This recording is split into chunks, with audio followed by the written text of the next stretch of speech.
वो कोन के रिलेटेड है। ओके, तो कोन में ये जो प्रॉब्लम है इसमें आप देख सकते हो डायरेक्टली एंगल है, ये देखो सेमी वर्टिकल एंगल आपको गिवन है। ओके, तो आपको उसके लिए पता होना चाहिए cos 30 कितना होता है, cos 45 कितना होता है और cos 60 कितना होता है, ये आपको मालूम होना चाहिए। कभी कभी ये जो एंगल है ऐसा भी आपको दिया हुआ हो सकता है, cos इनवर्स 1/√3 काइंड ऑफ ही ये भी दिया हुआ हो सकता है। ओके, तो आपको उस केस में डायरेक्टली क्या करना है, आपको सिर्फ लिखना है cos 30 एंड ये आपका जो इक्वेशन है तो इसको क्या करो ऊपर नीचे मल्टीप्लाई कर दो, जो लिखा हुआ है वो इस तरीके से ऊपर नीचे मल्टीप्लाई कर दो। ओके, एंड डिवाइडेड बाय क्या करेंगे, ये जो ऊपर में लिखा हुआ ना ये सब का आप क्या कर दो, स्क्वायर कर दो। सिमिलरली यहाँ पे ये नीचे में 1 2 3 लिखा है, इसका भी आप स्क्वायर कर दो एंड सम करके रूट निकाल दो। ओके, एंड देन cos 30 का वैल्यू √3/2 होता है। इस तरीके से आप इसको सिंप्लीफाई करो। ओके, इस तरीके से सिंप्लीफाई करो ये, एंड ये हो जाएगा आपका 14।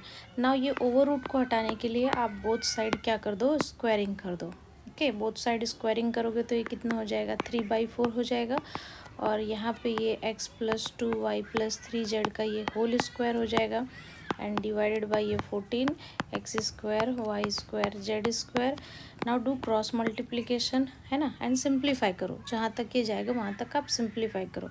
और जैसे कि मैंने बताया ये अगर गलती से आपको मिल जाता है तो आपको टेंशन लेना नहीं है। ऑलरेडी क्या है, कॉस है ना, ऑलरेडी क्या है, कॉस है और यहाँ पे कॉस इनवर्स ये रहेगा, तो फिर क्या हो जाएगा, ये कैंसिल हो जाएगा, तो सिर्फ डायरेक्टली यहाँ पे 1/√3 बचेगा। तो आप इसको सिंप्लीफाई करो, आपको एक कोन का इक्वेशन मिल जाएगा। तो ये प्रॉब्लम इसमें क्या है, इसमें आपको डायरेक्टली एंगल दिया हुआ है। ओके, बट इसमें एक और चीज़ है जो कि ये जो इक्वेशन जो लिखा हुआ है ये समटाइम्स कैसा रहेगा, ये जो आपको ये लिखा हुआ है यहाँ पे equation x/1 y/2 and z/3 लिखा हुआ है, कभी कभी ये नहीं रह करके आपको डायरेक्टली x एक्सिस दिया हो सकता है।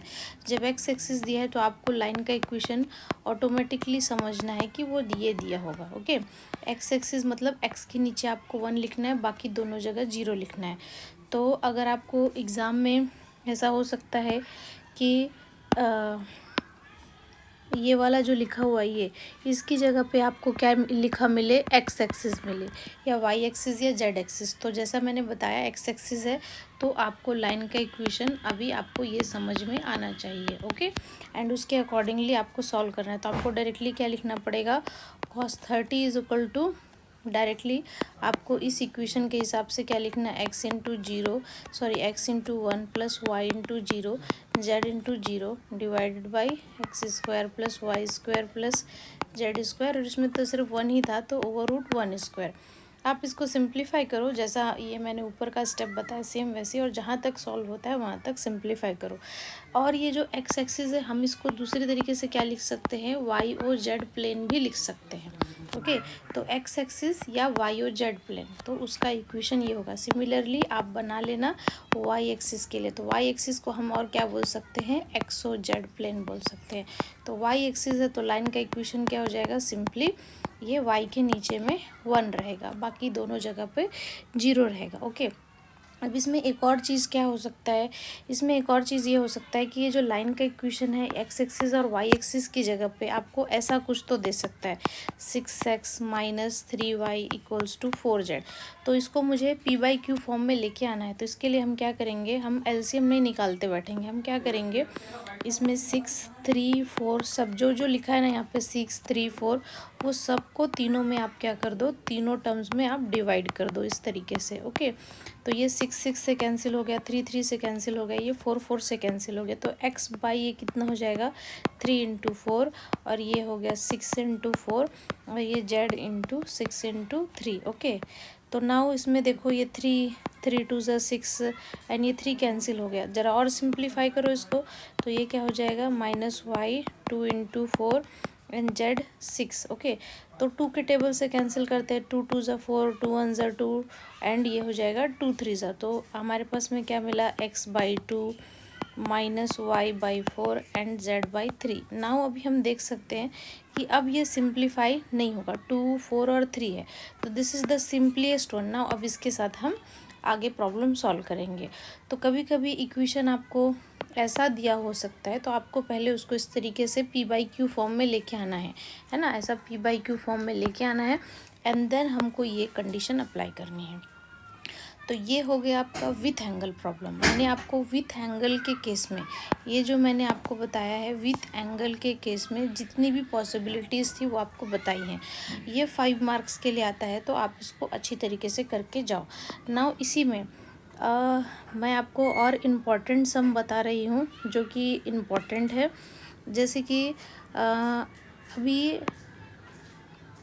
अब देख सकते हो यहाँ पे ये वाला problem, this is very important sum. Okay, so इसमें आपको क्या बोलता है कि find the semi vertical angle. आपको क्या निकालना है, सेमी वर्टिकल एंगल भी निकालना है और आपको इक्वेशन भी निकालना है। तो आपको इसके सॉल्यूशन के लिए सबसे पहले इसमें देखो आपको ये इक्वेशन दिया, ये किसका इक्वेशन है, सर्कल का इक्वेशन है। और ये कौन सा, ये एक्स और जेड, एक्सो जेड प्लेन है। ओके, तो हमारा जो डायग्राम होगा वो किस तरीके से होगा, पहले हम लोग ये बना लेते हैं। ओके, तो यहाँ पे ये है एक्स और ये है जेड, और वाई इज इक्वल टू हमको कितना दिया हुआ है, वाई इज इक्वल टू है 4। तो हम यहाँ पे इसको मान लेते हैं वाई एक्सिस, और अप टू यहाँ तक हमने मान लिया इसको 4। ओके, नाउ ये है हमारा मान लो एक्स और ये है जेड। तो ये जो कोण है ना, तो ये किस पे होगा, एक्स जेड पे होगा, और ये उसका एक्सिस होगा। तो एक्सिस के अलोंग अगर हम देखें तो ये हमारा कुछ इस तरीके से कोण बन जाएगा। ओके, इस तरीके से कोण हमारा बन जाएगा। ओके, ये मान लो 4 है यहाँ तक। ओके, सो नाउ इसको मान लिया ए बी, और ये जो एंगल है अल्फ़ा मान लिया। ओके, सो ये डिस्टेंस यहाँ तक कितनी हो गई, 4 हो गई। ओके, अभी एक्स जेड प्लेन बोला था, तो यहाँ पे इसकी वजह से अब मुझे 5 स्क्वायर, मतलब ये कितना मिल जाएगा मुझे, रेडियस सॉरी, इसका जो सर्कल है इसका जो है मुझे रेडियस कितना मिलेगा, 5, क्योंकि 5 का स्क्वायर। सो यहाँ पे ये मेरा डिस्टेंस कितना हो गया, 5। तो अभी हम यहाँ पर सिंपली हम निकाल सकते हैं tan alpha is equals to क्या हो जाएगा, C A by O C, so that 5/4, so that our alpha is what, 10 inverse 5/4। So this is our semi vertical angle जो पहला पूछा था। नाउ इसके बाद में हमारे पास में इक्वेशन क्या है, X square plus Z square is equal to 25। तो हम क्या करेंगे, यहाँ पे हमारे पास में y is equal to y is equal to क्या है, 4। तो हम क्या करते हैं, यहाँ से y/4 लिख लेते हैं। तो ये क्या हो गया, 1 का वैल्यू, तो हम यहाँ पे 1 का स्क्वायर, ये क्या किया मैंने, इसको होमोजेनस बना दिया। नाउ मैंने यहाँ पे क्या किया, एक्स स्क्वायर जेड स्क्वायर है 25, और यहाँ पे मैंने लिख दिया y/4 का स्क्वायर। नाउ ये पूरे इक्वेशन में वेरिएबल आ गया, एक्स स्क्वायर जेड स्क्वायर, और ये हो जाएगा 25/16 इंटू वाई स्क्वायर। नाउ यहाँ पे 16 को इधर शिफ्ट कर दो, तो ये हो जाएगा X square plus Z square, ये हो जाएगा 25 Y square. This will be your answer. Okay, so ये सिर्फ इतना ही करना है। तो this is also very important sum, और मैंने आपके लिए लिख के रखा है ये क्वेश्चन।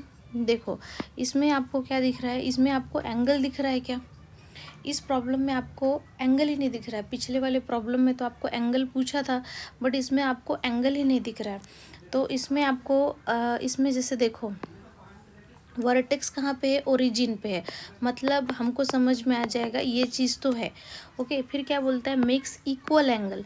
तो अगर यहाँ पे कुछ भी एंगल हो, अल्फ़ा बीटा गामा कुछ भी रहने दो, बट अगर एंगल सेम है तो सभी जगह हम 1 अल्फ़ा अल्फ़ा लिख सकते हैं, जिसकी वजह से ये इक्वेशन क्या हो जाएगा, x/1 y/1 एंड z/1। तो ये मेक्स इक्वल एंगल की वजह से ये हो गया। एंड दूसरा जो है क्या बोलता है, डायरेक्शन कोसाइन प्रोपोर्शनल। तो दूसरा इक्वेशन क्या हो जाएगा, x/1 and y/-2 and z/2, ये हो जाएगा। Okay, so this is what, this is your a1 b1 c1 and this is your a2 b2 and c2। तो नाउ आई थिंक आपको सबको पता होगा कि cos थीटा क्या होता है, a1 a2 plus b1 b2 plus c1 c2 divided by over root of a1 square plus b1 square plus c1 square. Similarly a2 square plus b2 square plus c2 square. So by this हम सबसे पहले क्या निकालेंगे, इसमें angle निकालेंगे, क्योंकि इसमें angle नहीं दिया हुआ है। तो दिस इज़ योर, तो a1 b1 c1 सब क्या है, 1 1 है। तो ये दूसरा यहाँ पे 1 into 1 plus 1 into -2 plus 1 into 2 divided by ये सब क्या हो जाएगा, 1 square plus 1 square plus 1 square, 1 square plus -2 square plus 2 square. जब आप इसको सिंप्लीफाई करते हो तो आपको कितना मिल जाएगा, ये 1/3√3 मिल जाएगा। ओके, सो यहाँ से हमको थीटा कितना मिल गया, कॉस इनवर्स 1/3√3 ये। ओके, नाउ अब हमको क्या करना है, इक्वेशन भी निकालना है। तो इक्वेशन के लिए हम क्या करेंगे, जो हमारा फर्स्ट इक्वेशन था, है ना, ये जो हमारा फर्स्ट इक्वेशन था, इसके थ्रू हम आगे का कंटिन्यू करेंगे। तो इक्वेशन के लिए हम डायरेक्टली क्या लिखेंगे यहाँ पे, कॉस, जो पिछला जो हमने किया था ना एंगल के टाइम पे, जब हम लोगों ने किया था कि हम क्या करते हैं, डायरेक्टली cos 30 लिखते हैं एंड आगे प्रोसीड करते हैं। तो वैसा ही अभी हम करेंगे।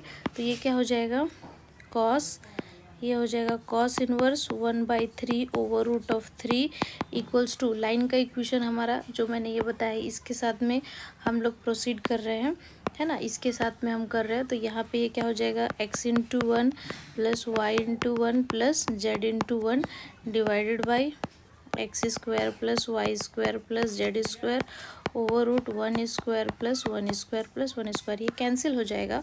सो यहाँ पे आएगा 1/3√3 और ये हो जाएगा x plus Y plus Z divided by, ये हो जाएगा X square plus Y square plus Z square, ये हो जाएगा √3 से √3 कैंसिल हो जाएगा। नाउ ये रूट को हटाने के लिए हम बोथ साइड में क्या करेंगे, स्क्वायर कर देंगे। तो ये क्या हो जाएगा, 1/9, ये हो जाएगा X plus Y plus Z whole square divided by X square plus Y square plus Z square, ये ओवर रूट हट जाएगा। Now do cross multiplication and simplify this one, then you will have your answer. Okay, मैं simplify नहीं कर रही हूँ, मैं आपको क्विकली जल्दी मैं आपको बता रही हूँ कि किस टाइप के क्वेश्चन एग्जाम में आएंगे। ओके, तो ये जो मैं आपको क्वेश्चन बता